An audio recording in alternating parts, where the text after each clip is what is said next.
Here's how this works. Water, salt, and pepper, those are freebies.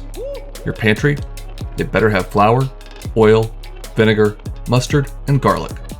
Beyond that, you'll only need 5 more ingredients and 25 minutes to put an entree or entire meal on the table.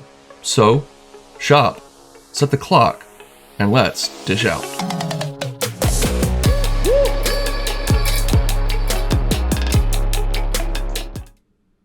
We'll start off with some grits, of course. I'm using some quick 5-minute grits here just to make sure we get everything done in under 25 minutes.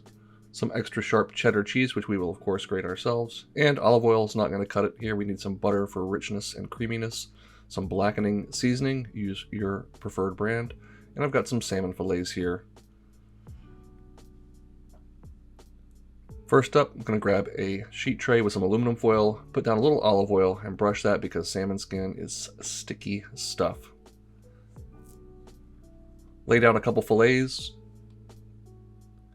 I'm also going to pat these nice and dry. I'm going to cook these in an air fryer to try and get a little color on the outside, but you could certainly pan fry them or just put them in an oven as well. Or I should say I'm using my oven, but on its air fryer setting. Anyways, we'll brush a little olive oil over the top to help our blackening seasoning stick, and then go ahead and generously coat them with your seasoning, like so. We'll pop them again into my oven set to air fry. These are going to take about 10 minutes, but it's totally going to depend on what level of doneness you're looking for and how thick your salmon fillets are. So in the meantime, I've got a couple cups of water up to a boil, which I'll add some grits and salt into. Bring that back up to a boil, turn the heat down to low.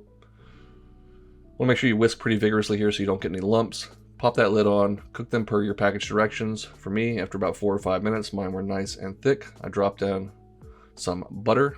And note, your eyes do not deceive you. There are green onions in there, but you know, we always have green onions around here and dishing out. I'm going to whisk that butter in until it's well incorporated, and then I'm going to add in about 4 ounces of freshly grated cheddar cheese. Drop the whisk and switch to a spoon to thoroughly incorporate that cheese into our grits. You want to do this off the heat. There should be plenty of heat left in those grits to melt that cheese, and you don't want it to turn grainy. All right, we're pretty much ready to eat here. We're just going to bowl up some of those nice, vibrant yellow cheesy grits, lay down a beautifully cooked blackened salmon fillet,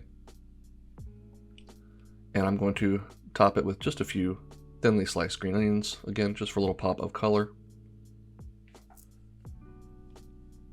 This is a really quick, easy, and satisfying dinner that you could totally do with tuna or chicken or shrimp. Really any protein is great. I love the flavor combination of that smoky, spicy blackened seasoning, those creamy, salty, cheesy grits. Just a great bite. I love dishes like this that are really simple, come together in like 15 minutes, and only use 1 or 2 pans or pots. Easy to make, easy to clean up, and certainly quite easy to eat. Thanks so much for watching. Hope you give this a try and let me know what you think. As always, it's your turn to go make something delicious.